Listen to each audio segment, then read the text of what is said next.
a conductive wire, and you were so electric. I had no say when you came so near, and just passed right through me. Hey everyone, welcome to Geekdom is back, as is Jonathan Lally. Today we are not joined by any other guests, which, you know, Jonathan, I know roundtables are usually your forte here. I'm sure some folks are probably stoked not to have to do a roundtable with me. I get pretty chatty, but happy to be here anyways. Totally fine. That's kind of the whole point of a podcast, is to chat with people. But today we're talking about the recent Pixar movie, Onward. It's one of the few 2020 movies I have had a chance to watch because, well, 2020 went down the toilet. So we haven't had too many new movies. You put it very eloquently. Yes, it has gone down the toilet. Yeah, I don't know about you. I think we had talked about this, but I was excited to see this one just based on the cast. The voice cast for this one was just incredible. I really love Chris Pratt and Tom Holland, especially after seeing them together in Infinity War, and was excited to see them in a Pixar movie. But it was out for maybe a week before everything started shutting down. Yeah, if that. Yeah, and I had heard such great things about it from like one or two friends that had seen it, and so I was excited to see it. And naturally, when Apple and Disney and everybody announced that, hey, you can now buy the movie early, or if you wait, I believe it was like 2 weeks. If you wait 2 weeks, it'll be on Disney Plus. Yeah. And so naturally, we waited, watched it with both of my roommates, and really enjoyed it. So I was excited to talk about this one.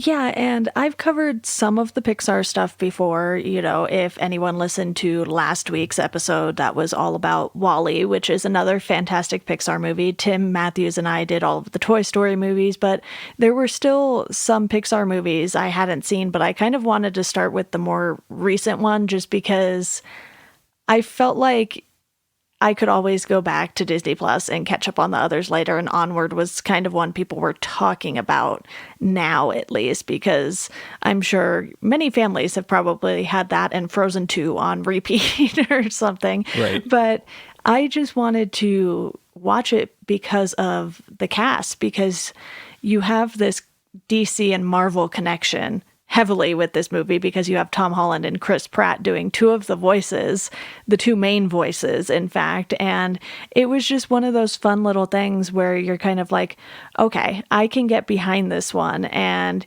even just the other people they had in it, it was kind of a random group of people, but it worked. You know, you have Octavia Spencer, you have Wilmer Valderrama just popping in for a 30-second scene.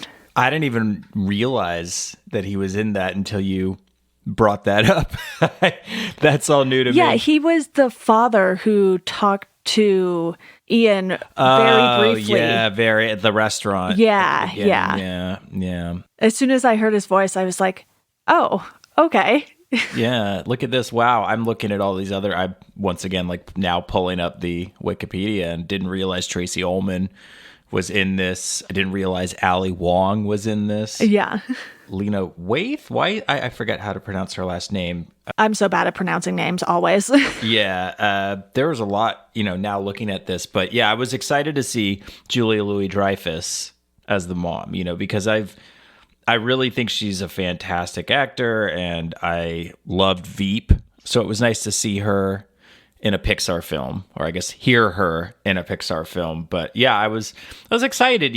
I'm very hit or miss with Pixar films. I'm ashamed to say that some of my least favorite Pixar films are the ones that everyone else holds in such high regard. And it's not that I dislike them. I just, I think either by the time I saw them, they might have been a little overhyped. A lot of times that happens. I was worried about doing that with you for What We Do in the Shadows.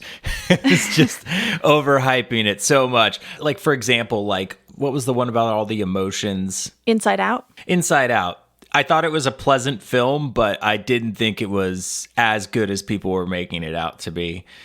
Finding Nemo is not one of my favorite Pixar films. Okay. It's not bad to me. It's just not one of my favorites. And so it's funny to me that when I saw this one, I felt such a connection to it. And yet I felt like, I don't know what your impressions were, but my impression talking to my friends and people that reviewed it was that it wasn't one of the hottest Pixar films, Onward. Yeah. And that's okay. And I think that's the great thing about Pixar is like even their movies to me that aren't amazing are still really enjoyable films. Like I really enjoy Finding Nemo. I really enjoy Inside Out. Inside Out was on TV again the other day and I watched it and had a few chuckles. Yeah. But I felt like this one was just it was just a very sweet movie. It was just very, the bond that Tom Holland and Chris Pratt had as brothers was just really sweet. So yeah, there's a lot to say about it, but I'm excited to talk about it. Yeah, I am definitely in agreement with you about Inside Out. It was one everyone was talking about. I remember watching it, but I don't remember too many of the details behind it. But for me, what Pixar does really well is they sort of play with your emotions the entire time, while for us adults now, giving you sort of a nostalgia factor too, which is something they've done with Toy Story. And then Up and Coco were just ones where they just destroy you. Yeah, Coco to me, I need to rewatch Coco because I haven't seen it since it was in theaters. But to me, it just came at the perfect time. I just lost my uncle very suddenly to a heart attack. He was very young, and my mom was in LA, getting all the funeral things ready and taking care of the family. And so my dad and I were left on our own, basically. My sister was in LA for her business and living down there. So it's just me and my dad. And I remember, obviously I live in the city. He lives over in the East Bay, but I remember going over there and we went and saw Coco, and it was like exactly what I needed to see, at that time. Having gone through a loss recently, it was just like it wasn't sad. It was like it took something like death and made it, something not necessarily to be celebrated, but like, not to be afraid of. For me, and I'm sure there's people that feel the way about Coco that I feel a way about, Finding Nemo, right? Which is fine. But I think I also really enjoy getting the original music. You don't really get that a lot of the time these days.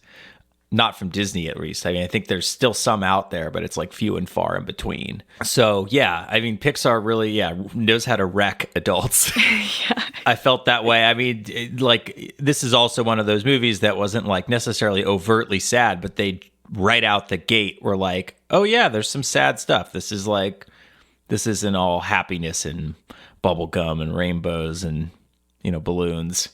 Yeah, and they accomplish that by not necessarily showing you this loss, but it already exists at the beginning of the movie. And I think that's what makes this story a little different than something like Up or Coco, because those things really hit you hard and you're trying to sort of just, I guess, figure out how this boy, Ian, is going to get through his teenage years without a father figure, because we know he never met his father. He was born shortly after the incident happened. And the other boy, the older brother, Barley, he was, not all that old. So he only has a few select memories of their father. And you have this single mom who is just trying to make things work. She's dating this cop and obviously not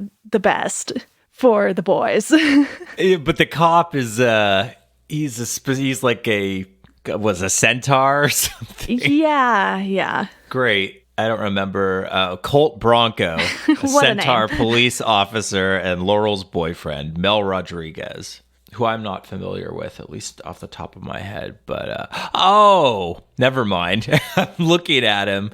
He's absolutely in a bunch of things I've seen. He was in Last Man on Earth. That's so funny. That I do recognize his voice now that oh man, that's so funny.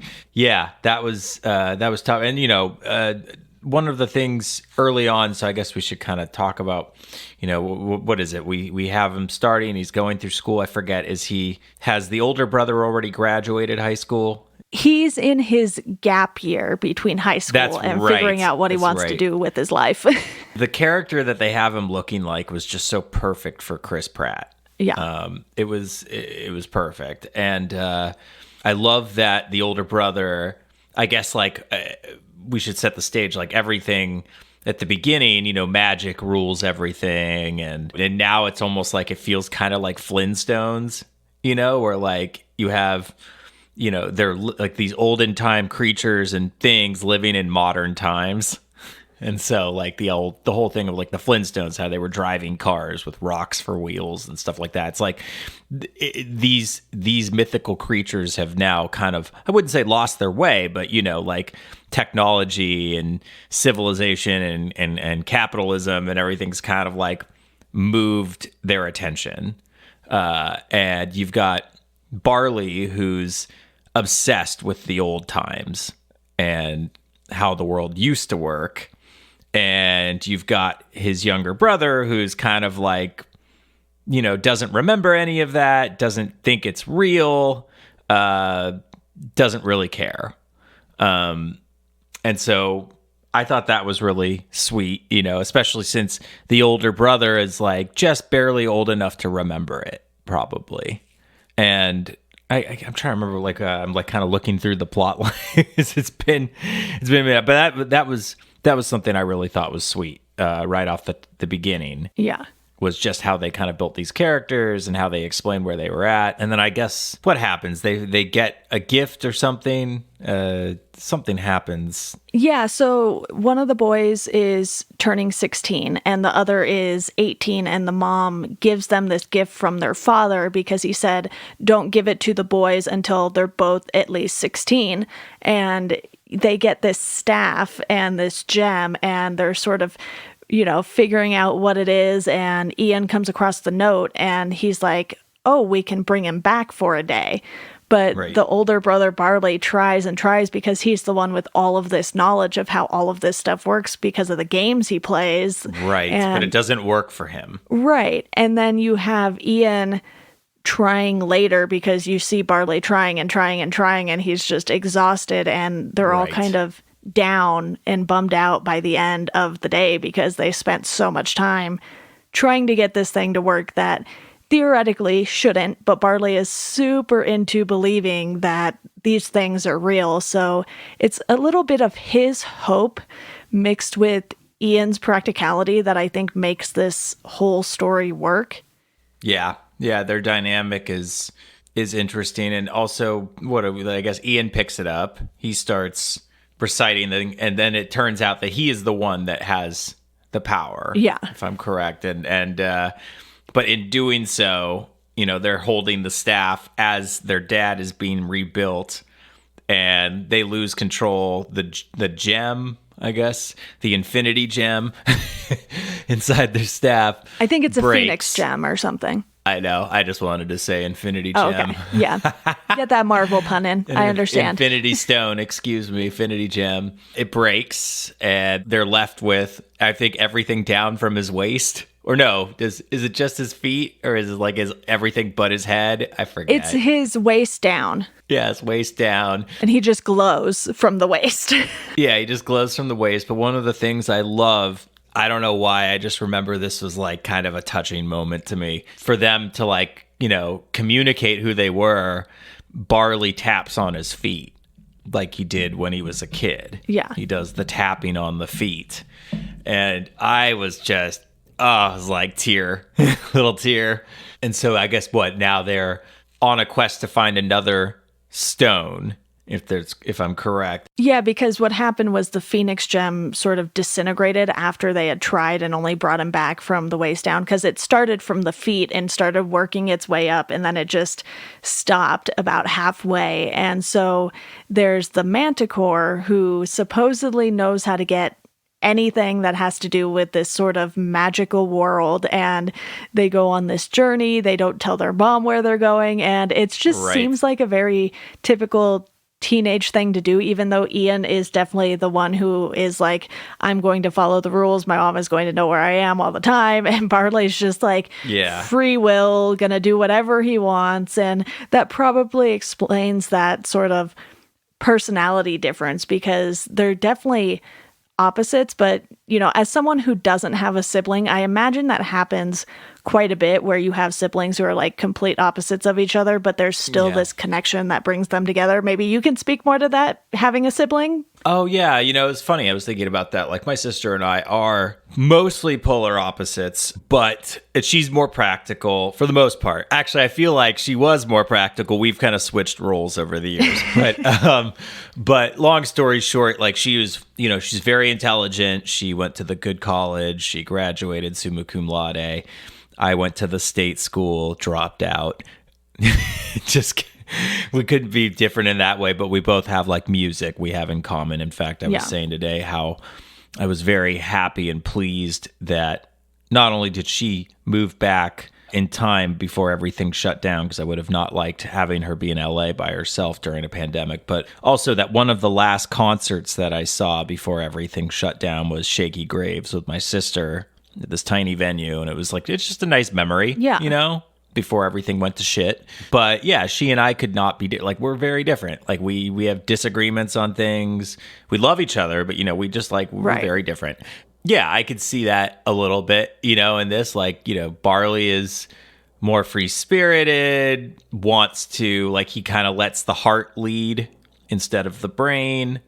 Whereas Tom Holland, it's like, I feel like they're both playing characters that are perfectly suited for them and characters that they've played before. But yeah, that was really nice. And I love that, where do we go get another one of these? Oh, Barley knows. And we're going to the Manticore's Tavern, but the Manticore is like fallen on hard times. And the Manticore's Tavern has become like the Chuck E. Cheese. Yes. Of this world. That's exactly what I thought when I saw it. I was like, oh no, it's one of these places. Yeah, that was so great. And who was that? Was that Octavia Spencer? Yes, that was the character she voiced. I love it. Corey the Manticore, restaurant owner and former adventurer whom Ian and Barley go for help on their quest. And so she gives them the map, but I believe the map is like a kid's menu, right? Like she has the real map, but it ends up being lit on fire because Ian just pushes her, and then the whole place catches on fire because she of goes back to her roots, and it's no longer a family establishment in that moment, so right, because it was supposed to be that she was like scary and and now it's it's dumbed down to be a family place. Yeah, and you can tell she's sort of lost her spark and lost her passion for these great adventures. And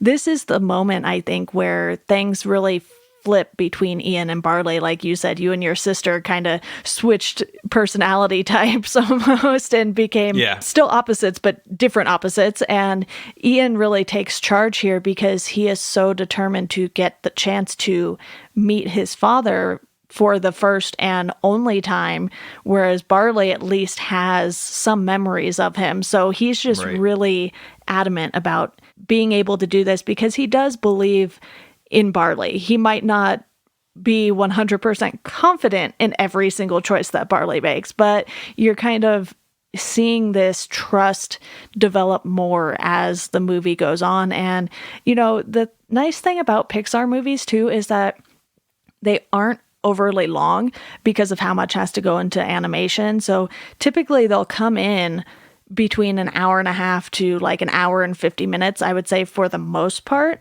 And I think that gives them the chance to really just get to the core of these characters. You're not spending, 4 or 5 movies getting to know these characters. Sometimes, yes, I know there are a bunch of Cars movies. I have not seen any of them. But, you also have 2 Incredibles We don't movies. need to talk about Cars. You have 4 Toy Story movies. So they do have plenty of sequels to build on the characters. But I think what Pixar is really great at doing is introducing characters, letting you know everything you need to know without too much fluff to it. And they do that in this with these 2 brothers by having them go on this journey together because when you see Ian at school and it's his birthday and Barley comes to pick him up in his crazy van that is got this crazy paint job and Guinevere. Ian's just embarrassed by him. And usually it's the older sibling who is embarrassed by the younger sibling. So I thought that was a nice little twist too.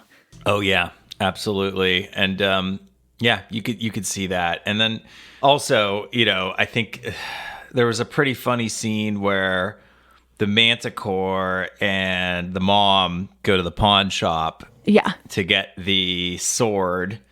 I thought that was a pretty funny little scene, but yeah, just like the little adventure. And you're right. They do this. Pixar does a fantastic job of like giving you everything, like, you know, tugging on the heartstrings right at the beginning to get you to fall in love with these characters. And then just putting them on this journey. Like Up did this. Yeah. You know, you learn everything you need to know about the old man. Up ruins you in the first 5 minutes. Yeah, first 5 minutes. And then the rest is just like, oh man, like now they're trying to take his home away. Like, this is awful. And they really, like, I think Up did a wonderful job of this. I think Onward did a really good job of this. Like you said, building up these characters. You learn what you need to know about them in the first 5-10 minutes. And then, like, let's put them on an adventure. And yeah, I felt like that was really wonderful. I thought there was that really funny scene with the Pixies, the motorcycle gang. The Pixies. Yeah. Pretty funny. You know, I knew that there was going to be something when you could pick up that the older brother was kind of like this, not screw up, but like, you know, the one that had his head in the clouds a little bit.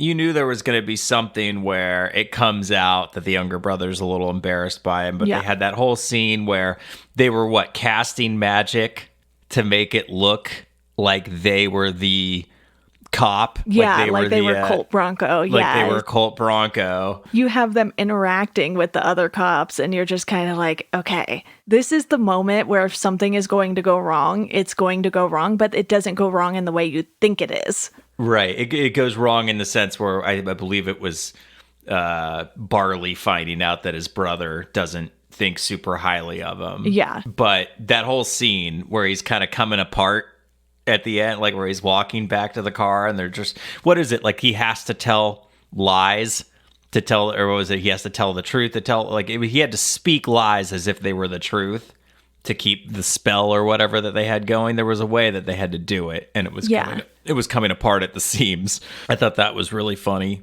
But like you said, you know, it's like they have that kind of moment where, oh, so you don't really think the world of me. You think I'm crazy. But they're both at this point so heavily into this quest. They're too far to turn back. They're too far to turn back. I think that is when they get into, at some point, they get into a chase with those cops and Colt. Yeah, because the cops call it in and they ask for Colt, I think. And then he comes racing to find them. And I don't know how he gets there so quickly, first of all, but it's a Pixar movie. It's animation. Yeah. It's magical. We'll just let it slide. And they then have this interaction with him and the other cops catch up. And then they're all chasing them as they go down this crazy road that isn't really a road, you know, after they get across that bridge and do all this other crazy stuff. And they really just are so determined to get to their end goal and then work out their problems later. I think that's something that was also nice to see because, like I said, don't have siblings, don't really know what this is like, but I think sometimes you just have these relationships with people, whether it's siblings or best friends or what have you, where you know there is something that needs to be discussed, but you have something that is way more pressing. So you're willing to just plow through that and then worry about the rest later. Right. And there's this scene, which I had forgotten about, where Barley reveals to his brother that he is feeling bad because he didn't say bye to his father when he was on his deathbed, which obviously sets up something near the end of the movie. But yeah, it really was kind of a movie about siblings. It felt like, you know, they talk about it being like, oh, this is about me wanting to like find my dad. But the whole thing is really about brothers. And I thought that was really sweet. You know, the whole thing, they really framed it as like, oh, this is going to be about like a father-son thing. And then it ends up really not being about that at all. Oh, there's, they get to the bridge where he has to... Oh, when the rope comes off? Right. He has to kind of like, what is it? Almost like Indiana Jones walk. Yeah, so basically what it is he has to believe that this invisible bridge is there. Ian does. And Barley puts the rope around his waist to just make him feel better about it. He really has to believe. And about halfway through it, the rope comes undone and falls off of Ian, but he doesn't notice it. Yeah. And he's doing his best to be like, you're doing great, you're almost there, and he makes it the whole time. But that was funny. I thought that was sweet. Yeah. And then something happens where they end up outside the high school. Like that was here we go. Following the statues, the brothers descend through a cave and avoid a series of traps and deadly creatures, during which Barley reveals to Ian he was unable to emotionally bring himself to say goodbye to Wilden when he was dying in the hospital. I'd rather you kind of walk everything through the movie because you probably saw it a little bit more recently than me. Yeah, so I think first he sacrifices his van in order to have them get away from the cops. Yeah, Guinevere. Was it Guinevere? Yeah. Guinevere number 1. And they Guinevere start 1. following the ravens. The ravens are pointing to where they need to go. They get to the cave and they, go through these different puzzles, and they use the dad's legs to help them get out because the water level is rising. Yeah. And they can't hold their breath long enough, but he doesn't have any breath to hold. So they use the rope, and they get really clever and, like you said, kind of Indiana Jones with it. Yeah. It brings them out right around the school, and then there was this historical site that they were going to tear down. Right, that Barley was trying to protest because it was, once again, one of those last things that was like a reminder. Yeah, they bring it full circle with that by showing him at that protest early on, and then they bring it back to that, and him and Ian really start figuring things out together because Ian was initially relying on Barley for all of this knowledge because he didn't have any of it. He didn't play this sort of Dungeons and Dragon-like game that Barley was obsessed with. It was just, all over the kitchen table, all over the hallway. Yeah. And you really get a sense that even though they don't like the same things, this moment brought them together. This adventure brought them together. And then you get the big finale with the dragon thing coming out of the school. Yeah. Love It's that. just crazy. I loved it because the dragon was built out of all of this different stuff, if I remember correctly. It was just like pipes and concrete, and then it has the face of the school mascot, which happens to be some sort of dragon. Yeah, that's right. And then what ends up happening, Manticore and the mom show up, and they're all kind of like battling this dragon. And I think what's happening is the dad is being rebuilt. Like they finally get the replacement. Was it Dragon Gemstone? Phoenix Gem, yeah. Phoenix Gem, excuse me. And the dad is being rebuilt, but in the way things are happening, the dragon is on its way over there. And to get the attention of the dragon, Tom Holland's character stays behind and I believe distracts the dragon, if I remember correctly. Yeah. And then, so really the only person that gets a moment with the father as he materializes right before the sun comes up is Barley. And I thought that was so sweet. I don't remember. That was bittersweet, Yeah. I thought that was so nice. But, I think the whole thing ended up being that he just wanted to have more memories with his brother. And his brother actually had memories of his dad. So it was like, I think it was more he wanted to have his brother see his dad again. Yeah, because he plays through everything in his head. Who taught him to ride a bike? Who taught him to do this and that? And, he basically got his driving lesson by running from the cops in Guinevere. Yeah. Oh, yeah, that's right. And so he realizes that he had a lot of memories, but they were like, his brother took the place of the dad. So it was really more fair to, for his brother to see him again. I thought that was so sweet. I thought that was so nice and touching. And, I thought it was just a really pleasant kind of, I was not expecting that. But like I said, we thought we were getting one thing. We thought that this was going to be like a father-son movie, and then it ended up being something very different. And I thought that was the most appropriate ending for something like this. Yeah, it was very touching. But then I guess afterwards, Barley tells Ian that their dad is proud of him. Gives him like a big bear hug. Big bear hug, and I guess we flash forward a little bit, and it looks like Ian's still doing spell casting. He's gotten better at it, and surprises Barley with Guinevere 2, or the Yellow Guinevere, it says on Wikipedia. Manticore has reopened the tavern in its original spirit, so no longer a very sad Chuck E. Cheese, but a return to form. And it looks like the brothers have a better relationship with Colt. Colt the Broncos, Colt Bronco, Centaur. the Centaur police officer. And I just thought, like you said, Pixar does a really good job of giving you everything you need to know about the characters in the first 5 minutes so we can focus on one big important thing with them. You know, with Up, it was the old man going on this adventure and, you know, finding himself. With this, it was the brothers, you know, building a much stronger relationship. And I loved it. I know it wasn't... I think I talked to a few friends who said that they just weren't as impressed with this one. And I will admit, it's not my favorite Pixar movie. It's definitely not even in like the top 5. But I very much enjoyed it.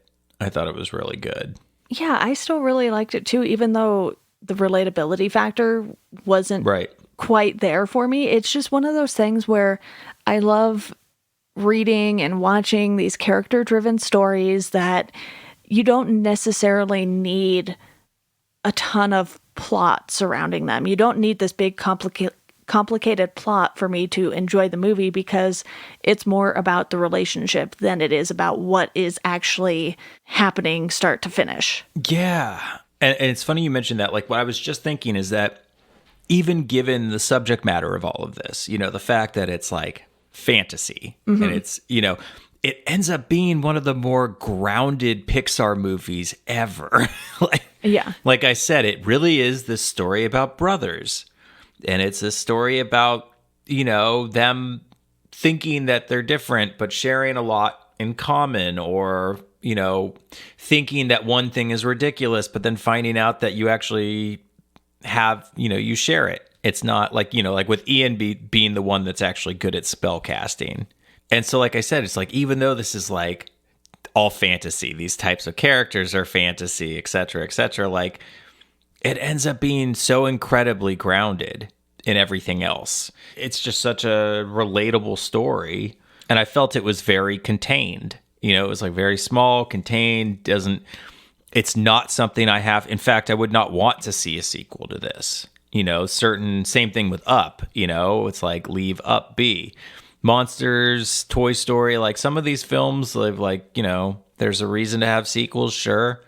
But a lot of their stories, I feel, just are perfect as is. I don't know why they felt like they needed to give us 3 Cars films, but well, I do know the guy that directed it is obviously very important to Pixar, so they'll let him do whatever he wants to, and Cars is very important to him. But yeah, I love this one. I thought it was just really pleasant. I'm still glad I didn't buy it instead of watching it for free on Disney Plus. Yeah, quote unquote free. Yeah, free, exactly. I already bought 3 years of Disney Plus. Mickey already has 3 years of my money. But no, I really enjoyed it. I really liked it. I mean, like I said, now I'm hooked on Tom Holland and Chris Pratt together. If you guys want to do a buddy cop movie, by all means, please do. They're great together. Yeah. They're really good together. And I also hope that, you know, those 2 Avengers films aren't the only time we're going to get them in the Marvel universe together. I would still very much love to see another Avengers or Guardians crossover or something with them, because I thought they did really well. I mean, if someone wants to tell James Gunn to put Spider-Man in Guardians of the Galaxy 3 for a little bit, I won't complain. Yeah. I mean, I would, you know, what's funny is I could see him showing up for some reason in Thor Love and Thunder before I'd see him showing up in a Guardians movie. But, you know, I'd be surprised. I've been surprised by lots of things they've done. But yeah, eventually I would love to see them together in anything, you know. Yeah. When I saw that they were doing this together and I saw it was a Pixar film on top of it, it was like, oh, okay, cool. It's not just like what might be potentially a very funny DreamWorks film. When it was Pixar stamped on it, I felt really good about it. And like I said, you know, like not every Pixar film is my favorite, but they are all consistently good movies. They are consistently good movies, except for Cars. Except for Cars, I just don't care for Cars. And maybe Bug's Life. I'll probably watch it eventually. Yeah, I'm sure I'm making it out to be way worse than it is. I just remember seeing the first one, not thinking it was really anything impressive, and then they were like, oh man, they're doing 2 more of these, and like at the time they hadn't given us a Monsters Inc. movie yet. They finally ended up doing that, and I don't even know if I really like that one. Monsters Inc. is one of my favorite Pixar movies. So good. After seeing the sequel, it's kind of like, I mean, it was fine. It was enjoyable still, but like, it's almost one of those things where it's like, did I actually need a sequel? Maybe Monsters Inc. could have stood on its own, but it was still fun.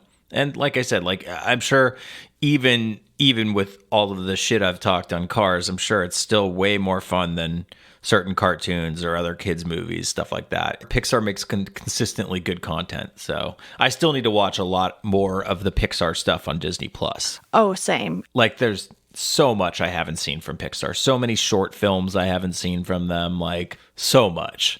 I highly recommend a bunch of the short films. I had talked about those with Jacob Tender a while back. I think it was like awesome. Episode 100, maybe. So a little while ago now, but they have a new one. I think they have a new one out. Yeah, I think that one is something that just dropped in the last few weeks, and then they had Bow. I'm not really sure if I'm pronouncing that correctly, but that the one that showed with like Coco or yeah. I have you and I both. A friend of ours, Fred at Midnight Dogs, has a Bow pin, an enamel pin. That's amazing. I don't know. I think it's Bow. Is that how it's pronounced? I don't know. But yeah, Bow is also very sweet. So yeah, I mean, I love Pixar. I'm game. I don't know what they have coming. Oh, I guess they have Soul. Is that the next? I think so. That's the last I remember hearing about. Yeah. And who knows what we'll get next, or hopefully they're not too impacted. I know that they probably have to go into an office to animate stuff. So hopefully it's not too long before we see the next Pixar movie. Yeah, I really enjoyed this one. I was really, I was pleasantly surprised and enjoyed it. Yeah, and like you said, it wasn't even necessarily about the fantasy element. Right. And it's really nice when movies do that, because with Onward, it's kind of like you're getting one glimpse of these boys' lives over a span of, 24, 48 hours? Yeah. Something like that. A little over 24 hours, I guess. And then if you don't count the like flashback, story building at the beginning or whatever. Yeah, it was really short.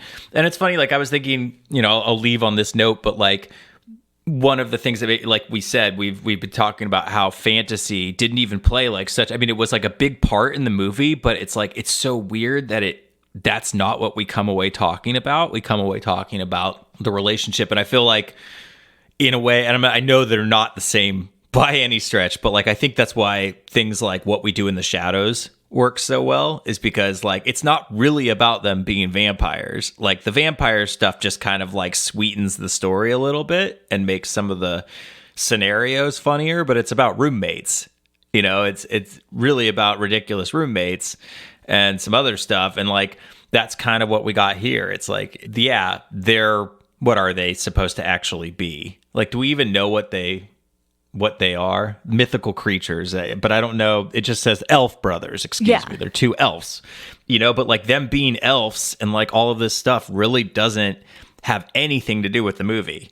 Like, in fact, I love how they like, even like you and I have talked about, how like the world that they live in, even though they are mythical creatures, has moved away from the mysticism of it all. Yeah. Like they've moved away from all of that. They're ignoring the fact that their stepdad or whatever is a centaur cop.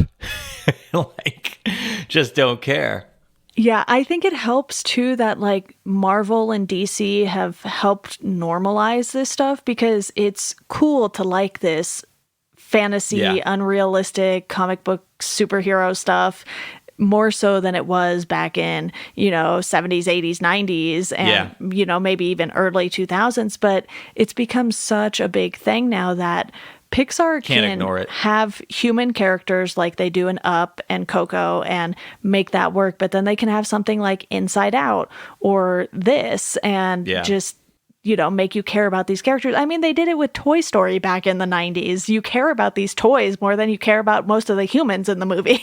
Yeah, exactly. And Pixar does that so wonderfully. Yeah, I'm excited. I guess Soul's gonna looks like it's I still need to watch the new. I think I watched like a teaser trailer for Soul, but like I think there's an actual proper Soul trailer now that I need to watch. Yeah, it still says on the Pixar website that it's coming out this year, November 20th. I mean, obviously that will depend on if theaters are actually releasing new movies on a regular basis by then, Right. because it sounds like theaters are going to start opening up at the beginning of July, which means people will probably be going back to work to get training on all the new protocol and everything like that late June. Yeah.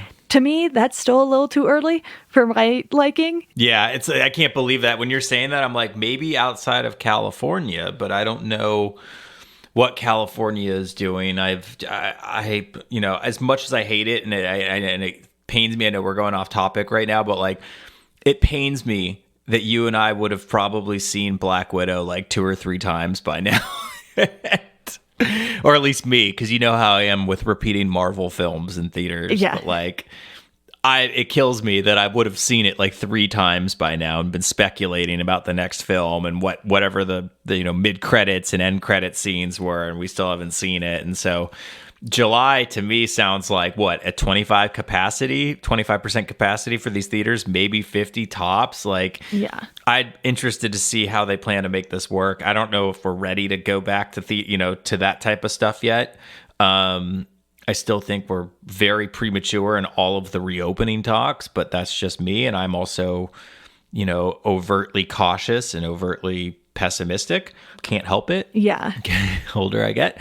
But yeah, I mean, like, I do hope things are back to normal soon, so we have new movies to talk about instead of us just finally catching up with things that people have been telling us to watch for so long. I'm going through plenty of that right now, so I am glad we could get together and talk about this one, though, because I was very excited about that. Yeah, and like you said, not necessarily a favorite, but I gave this a 4 out of 5 and a heart on Letterboxd. It was fun, it was enjoyable, and it was one of those kind of lighthearted but yet still serious movies that sometimes you just need to sit down and watch. And I think Pixar does it to where you can put these movies on in the background and catch things here and there and get a good laugh out of them, or you could sit down and really soak in everything that's going on, which I did with this. I did with Wall-E when I rewatched that recently, and like you said, there's still some stuff you and I both have to watch out of the Pixar catalog, and thankfully Disney Plus exists now and we can do that for relatively cheap. But Absolutely. I really just think Pixar has a tendency to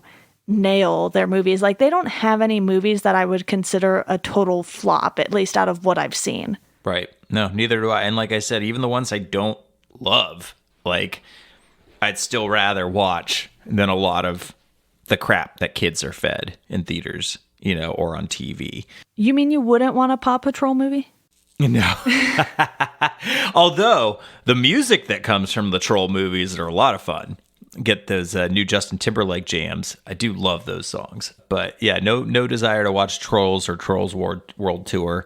If they got good reviews, like... I said Paw Patrol, but that's fine. Oh, Paw Patrol. Got it. No, I think that's a show. I don't even know. But Trolls, No, it is. I think it understand. is. I haven't seen either of those either. Yeah, no. I haven't seen any of those either. Yeah, but like, if you had told me that the Lego movie was going to be fun, I would have never believed you until I saw it, and that was a lot of fun. So, sometimes, but like, I feel like Pixar is just consistent, and Pixar is also something that most parents, at least parents our age, grew up on. So now from they us watching understand them constantly. Well, I'm talking about, just from us as kids watching them growing up now, that, those of us who have kids now know that they can take their kid to a Pixar movie and also enjoy it. I mean, unless their kid is one of those yappity yappers who just talks through the whole movie, because kids tend to do that. So maybe if that's the case, maybe wait until it's out on Disney Plus, spare the rest of the theater. But, that's kids' movies for you. Yeah. But yeah, no, it's been fun. I love talking about Pixar stuff. So And it was just a play. And like you said, I would also give it a 4 out of 5 stars. I think that's fair. Yeah. Well, always fun talking with you, Jonathan. I know you will be back on soon for a What We Do in the Shadows season 1 and 2 discussion. That wraps up here in, I don't know, a week or two after everyone's listening to this. So it'll be pretty soon, hopefully. But for now, I'm sure you and I will be texting constantly about all of the things we're catching up on.